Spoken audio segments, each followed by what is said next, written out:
House Republicans narrowly passed the massive tax and spending cuts package Thursday morning, marking a big win for President Donald Trump and his so-called Big Beautiful Bill. The bill is passed. This came after several days of chaos and intense negotiations, and there were some changes made. Prior to the vote, House Republicans unveiled a slate of changes to the bill in an effort to win over holdouts in the party. Those changes included implementing new work requirements for Medicaid earlier and phasing out Biden-era energy tax credits sooner than originally planned, among other provisions. Now, all eyes turn to the Senate. Here's House Speaker Mike Johnson's message to Republicans in that chamber. I encourage them to remember that we have a very delicate equilibrium that we reached on here. A lot of work went into this to find exactly the right balance. And you all saw how perilous that was over the last week as it developed.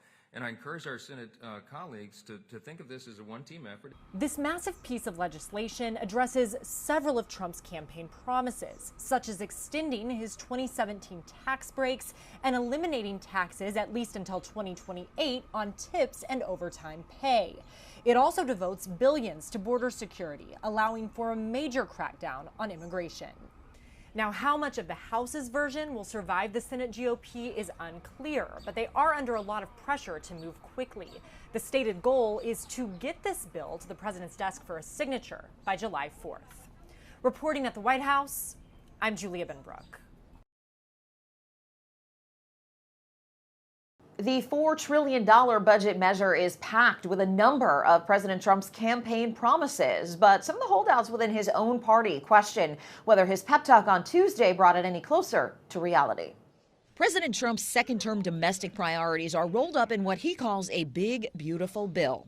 I think we're going to get everything we want, and I think we're going to have a great victory. But making a push on Capitol Hill Tuesday, Trump encountered a divided House GOP caucus. Republicans from key swing districts warning changes to health coverage and food assistance programs could leave them politically vulnerable. Some blue state Republicans holding out for a bigger federal deduction for state taxes, and fiscal conservatives argue the bill doesn't do enough for the federal deficit. The problem is it's being touted as a bill that corrects deficit spending, and it doesn't do that. It doesn't actually manage the deficit well. The bill seeks to make permanent nearly all of the individual income tax breaks signed into law by Trump during his first term in 2017. It would also temporarily eliminate federal taxes on tips and on overtime pay and boost the child tax credit through 2028. To offset tax cuts, the bill proposes a Medicaid overhaul that seeks to cut spending with new rules like work requirements for adults physically capable of working and more frequent eligibility checks for those using the program.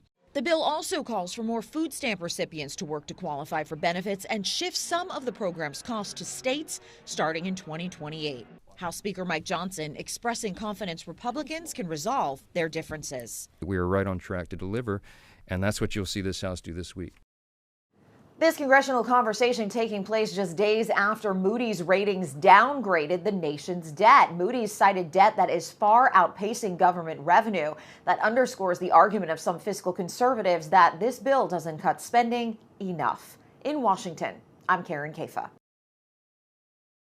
Republican attorneys general on the ground at the southern border getting an up-close look at border operations. Border encounters decreased by 93%. Despite the sharp decline, the GOP is pushing to pass their big, beautiful bill, which includes over $40 billion in funding for border wall construction. Why continue investing money and resources into the border when border crossings are at their lowest? This wall's not done. There's still some tech that needs to go on top of this wall that can help us get down to zero. We've got to get to zero. While most of the attorneys general visiting weren't from border states, they pointed to crime like drug trafficking as issues affecting their own communities. You know, Alabama's not a border state, but we're impacted by an insecure border. Kansas Attorney General Chris Kobach called for greater collaboration between local and federal agencies, highlighting that law enforcement agencies in 13 different states have now signed agreements with ICE. Probably the biggest force multiplier for ICE is state and local law enforcement through Section 287G agreements to coordinate and work with sheriff's deputies and others in helping ICE enforce in the interior of the country. It's collaboration that some Arizona law enforcement agencies would like to see more of. We have got to partner with the federal government We've got to partner, we've got to form coalitions and networks